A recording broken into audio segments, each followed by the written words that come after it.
his or her actions, destiny, career, development, and life in general. The individual person is embedded in the group and is free to do what he or she feels is right and necessary only if in accord with group norms and only if the action is in the group's best interest. The group has priority over the individual member. And that seems so weird to us from a Western mindset. The idea that the group's interest is maybe more important than my own is very difficult for us to accept. We distrust that idea. It seems oppressive and wrong. But for most of the world, that's still the norm. In Japan, it's still the norm. Most of Asia and Africa and the Middle East, it's the norm. It's only in our area of the world that we find the type of individualistic thinking that's just how we feel. And here's the point of this. Jesus' vision, this is here we get back to Scripture. Jesus' vision and model for what it looked like to live in spiritual community was within the context of strong group society. And at his time, the absolute strongest group, the one you were most loyal to, like above all, you were going to put their interest above your own, was your family. You considered your family more important than yourself in every way. Jesus lived in a family-first society. Your family was the main group you were loyal to. You were expected to sacrifice your desires and opinions to the desires and opinions of your family as a unit. So marriage was not a function of individual choice. It was arranged for the good of the family. Your career was not a function of individual choice. You were guided into it by the desire of your family. It didn't mean that individual love wasn't present or that people weren't able to do stuff that they wanted to do. They did, but they always subjected that to the good of the family unit. What would benefit the family? That was normal, that was considered good. And this is why this teaching of Jesus on spiritual community is not just a happy, we're all one family, all kind of thing. It's not trivial. It was radical. Because Jesus never sets aside the strong group mentality. Instead, he affirms it, and he says, your spiritual community is your family. So just read these verses again. Who are my mother and my brothers, he asked. And he looked at those seated in a circle around him and said, here are my mother and my brothers.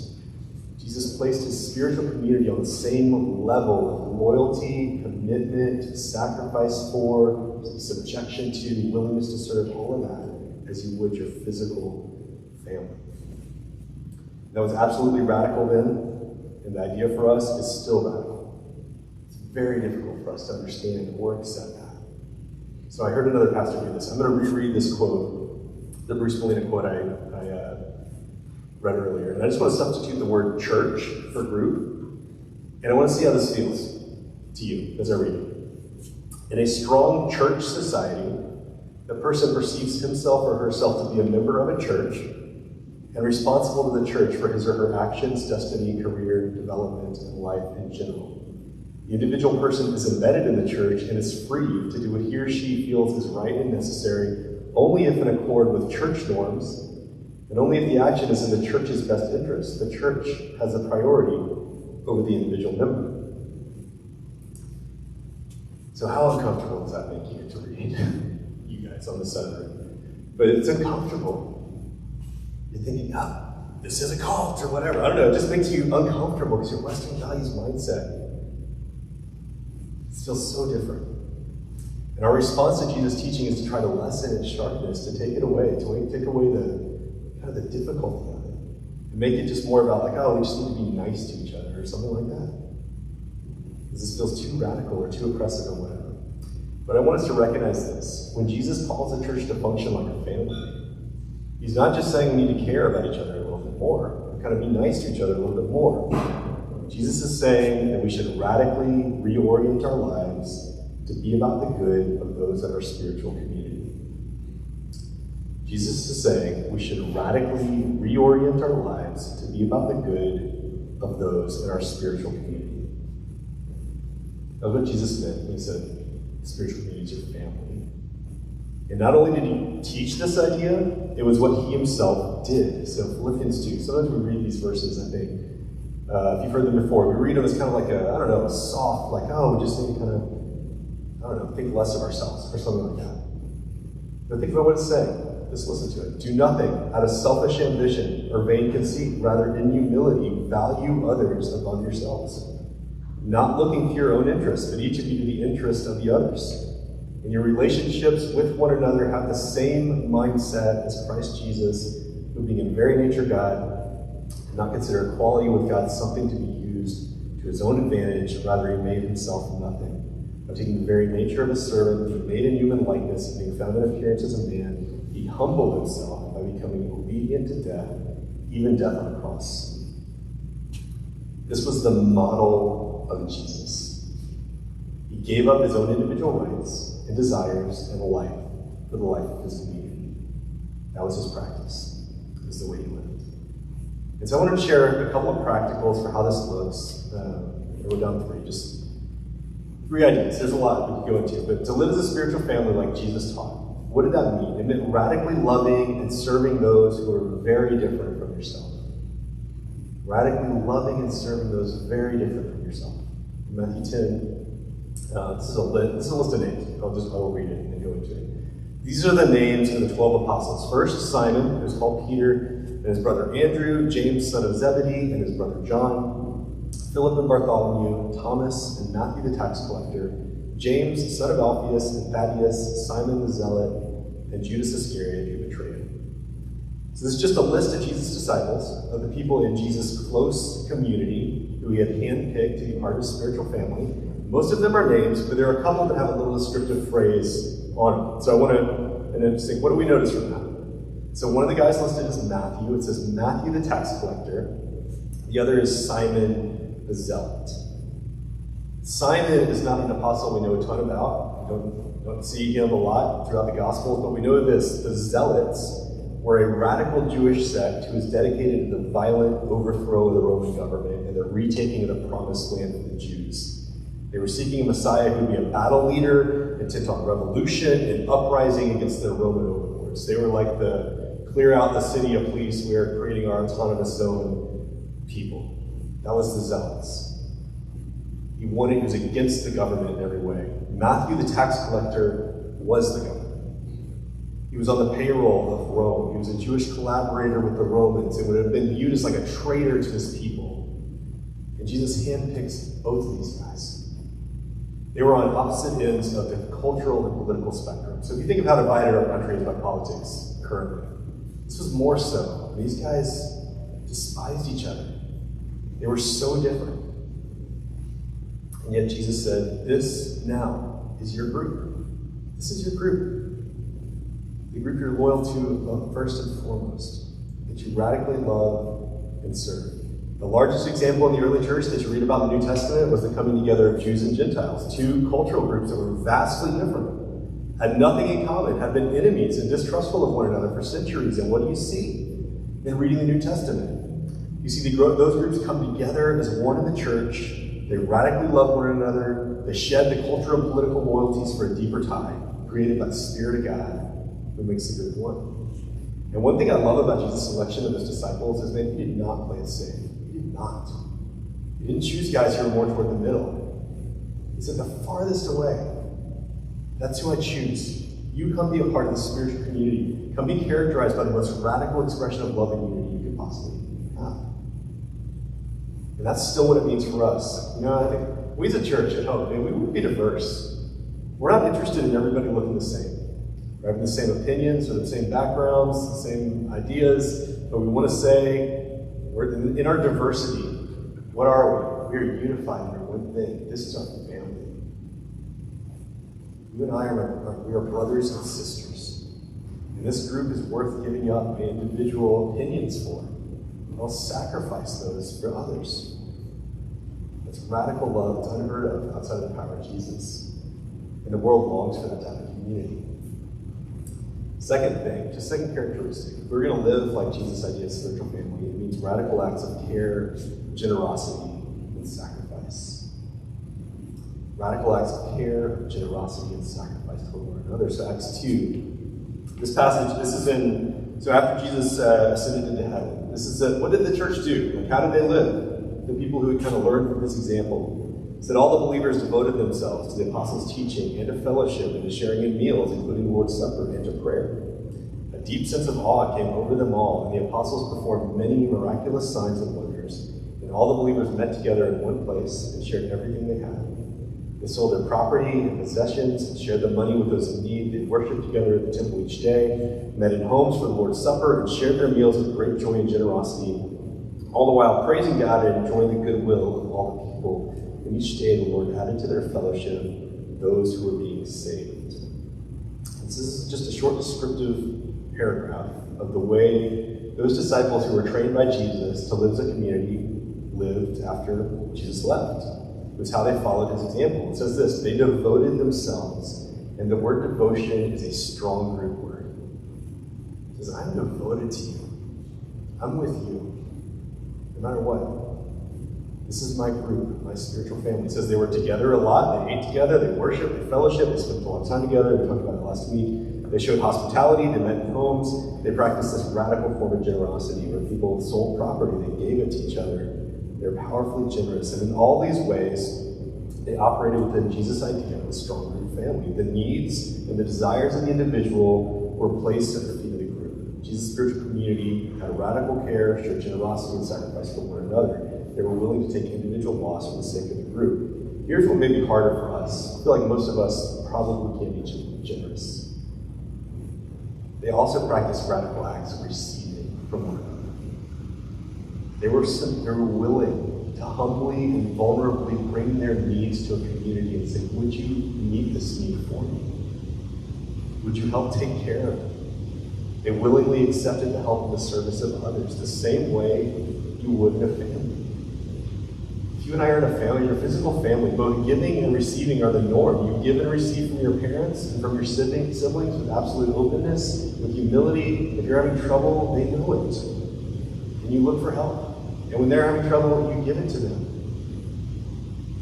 That's probably the harder thing sometimes in America, is to learn to let others take care of me.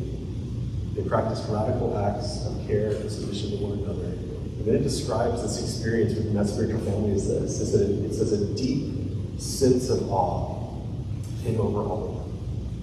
A deep sense of awe.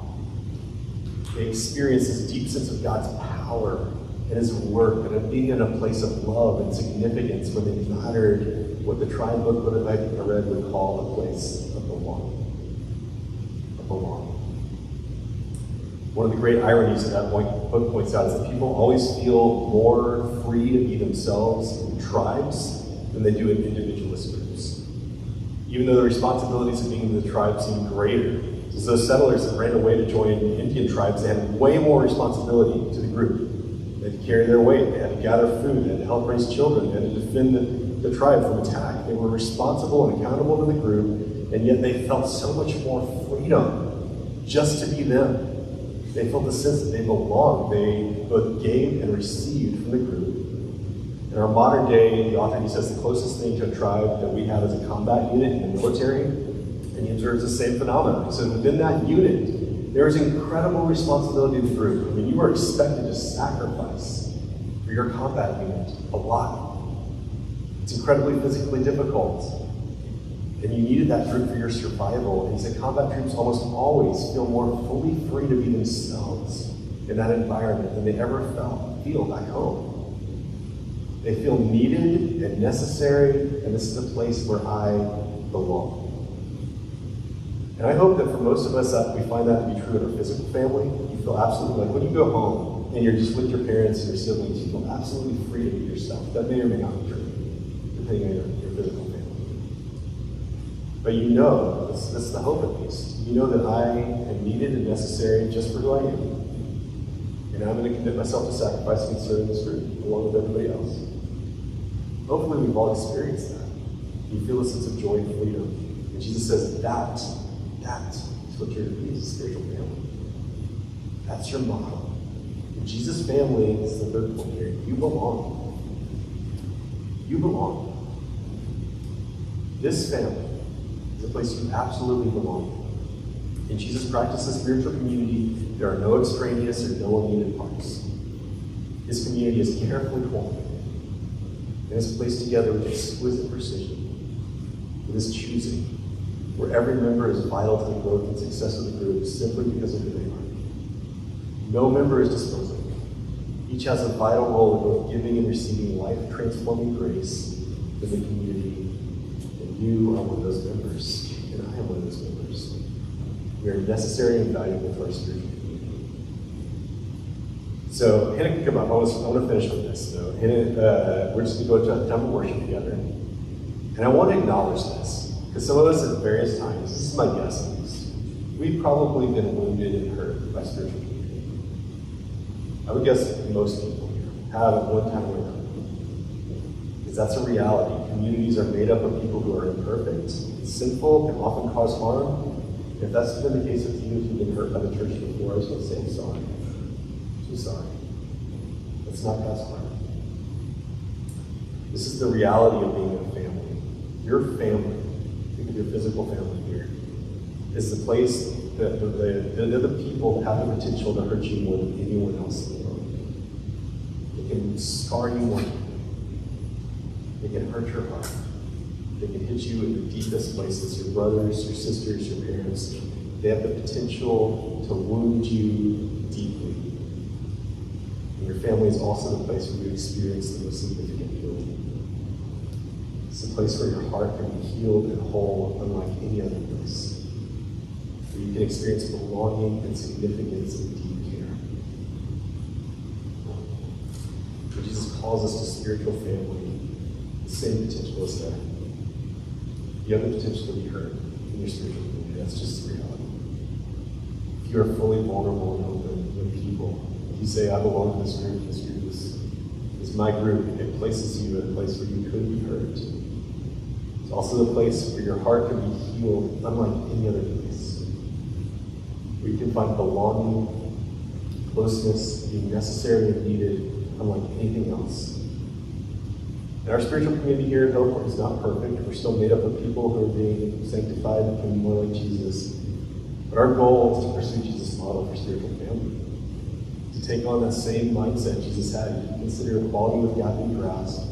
He said, I'm going to come as in the nature of a servant. I'm going to give up myself to say this community is who I'm going to serve. And if you've been hurt in the past by spiritual community, by the church, I just want to ask you not to give up on that. Don't give up. Like, keep seeking. Keep saying, Jesus, I'm willing. I want to keep following you into this practice, and I want you to heal these wounds that I have. For all of us, this idea of spiritual family is and was a radical teaching. In Jesus' strong group context, it means he's saying we should radically reorient our lives to be about the good of those around us in our spiritual family, our community, above our good as individuals. That means I'm going to radically love people who are very different from me, whose opinions are different. I'm going to be willing to serve them. It means radical acts of care, generosity, and servanthood. That is both I give that stuff, I also receive from my community. And I'm willing to do that. And I have a practical thing for this week. I'm going to talk about announcements, but for now, as we worship, this is what I just thought. Just going into worship, are we willing to follow Jesus into that? Are we willing? Or do we look at Jesus' practice as just like, oh, that was okay for him. He was okay doing that. But that's not for me. Or are we willing to say, no, Jesus, your practice is spiritual community, the way you lived it, I want to follow that example. Knowing this invitation to sacrifice my individual desires for the need of the group, where's our heart at? Do I see my life group like that? Am I willing to? And I just want to ask us as we worship to bring that before the Lord. If it feels scary, say, God, that feels scary. Don't worry about that. I don't know how that's going to go. If you're like, yes, I'm willing, to say, Holy Spirit, give me the courage to walk into your practice of spiritual community just like you did Jesus. So let me pray for us. We'll spend some time worshiping. I just want to ask us to engage with the Lord as we do that. Father, thank you. So Jesus, thank you without your willingness to humble yourself and put the needs of your spiritual family above your own desires, none of us would be here. That we would not be saved. But you did that. Lord, you were willing to. Suffer death and discouragement and hurt, and you were willing to put yourself in a vulnerable place. You did it for us. And so now, 2,000 years later, this group can gather and worship you and know, God, we stand holy before you. And we have eternal life because you paid the penalty for our sins. And so we thank you that you're willing to, God. I just want to recognize that there's a fear in the reality of spiritual community. We want to acknowledge that before you and ask God for the courage to say, okay, Jesus, if you want me to practice your example, if you want to follow your way of achieving this, I want to be willing to. And I pray that for our hearts. God, I pray that you can speak to our heart, even words of encouragement, encourage us within our spiritual community. God, I pray that we would grow in this. Lord, we as a church, even in this time of COVID and social distancing and everything else, where it's difficult sometimes to live out our lives in spiritual community. We want to keep practicing it. We want to try. So we tell you that, Jesus, we're going to say engage now as individuals with you. Speak to our hearts. In Jesus' name.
You are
Out of the silence, the roaring lion, deep in the grave, has no claim on me. Jesus, yours is the victory.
Something to share. There's a mic set up in the back. Feel free to share a verse or something the Lord is putting on your heart. It's open.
promises are true. We've seen the evidence, God. You are faithful from beginning to end. Jesus, what's been written about you in the Word is true. From the beginning to now, your promises are true. We can trust you because we know who you are. Thank you, Lord, that you bring us together in community. Thank you that we can work to build each other up and to point each other to you. Lord, I pray that our community will just know and experience what it means to be a part of the kingdom of God. We pray these things in your name, Jesus. Amen. You guys can have a seat. Besides, got some announcements for us. Okay, announcements. We can hit the lights. Okay, so I had a challenge last week, I think, when talking about community, which was to have lunch with a member of your life group. So I don't know if everybody was able to do that. Or just have a meal, just following Jesus' practice of having meals with the spiritual community. We want to do that again, but I have a new challenge for the week. In the idea of practicing generosity and care, here's what I want us to do. I want us to spend money on somebody in our spiritual community. So that could be buying lunch, it could be giving them a gift, maybe getting that, I don't know, whatever that thing that they've been thinking about. You're like, oh, I want to bless somebody in our spiritual community by giving of financial resources. And you might be saying, I don't have any financial resources. I'm not able to do that. That's why I brought a bunch of money. So I'm going to pass out money. I want you to there's a bunch of $10 bills in this envelope. Take a $10 bill, only if you're going to spend it this week on somebody else. To use it to bless somebody else. We just want to follow Jesus' example. We're going to practice blessing others with the resources he's given us. So right now I'm giving you resources. So God's giving us resources, and we are going to use them to bless others. So I'm going to pass this to Debbie. She's going to pass out $10 bills to everybody. So just go ahead and pass it. Whoever's going to, if you only take one if you're going to do it. So if not, be like, oh, I've got a busy week. It's all right. It's fine. Or you can say, put it off. I don't know. I wouldn't put it off that long. Let's just do it. Take $10, buy somebody lunch or a gift or something in spiritual community. You just want to practice the practices of Jesus. So that's our challenge for this week. Life groups are going on. I know that this is the point of the semester where it gets harder. It just gets busier. Everybody in my life groups are feeling stressed this week. And I imagine that's probably true for everybody. So want to keep praying for each other, encouraging one another as we go along in this weird and difficult school time. So get with your life group, encourage them, keep going. The other announcement that I have is we are going camping, church camping trip, October 23rd, the weekend of October 23rd. So we'll do 2 days of camping, and we need to sign up. So if you are interested in going camping, if you're like, yeah, I'm in, I'm definitely down for camping that weekend, I have that weekend free and booked off, you need to let Hannah know, because she is our campsite coordinator. I'm down for camping. Okay, so make sure that you approach Hannah. You don't have to do it in the big group. You can do it after and just let Hannah know so she can start getting a list together of camping and how we got to figure out things like doing food and all that sort of stuff. It's like, it's a weird time. It's not like an easy time to figure those type of things out. It takes a little bit more. So we're going to figure that out, but we are going to be camping, and that'll be our fun day for the fall. I think that's it announcement-wise. Can't think of anything else. Do you have anything? Okay, we're good. We'll finish off with a song. Glad you guys came. I really want to give like a shameless plug, give me all of that money. Just I'm kidding. Okay, let's sing great things.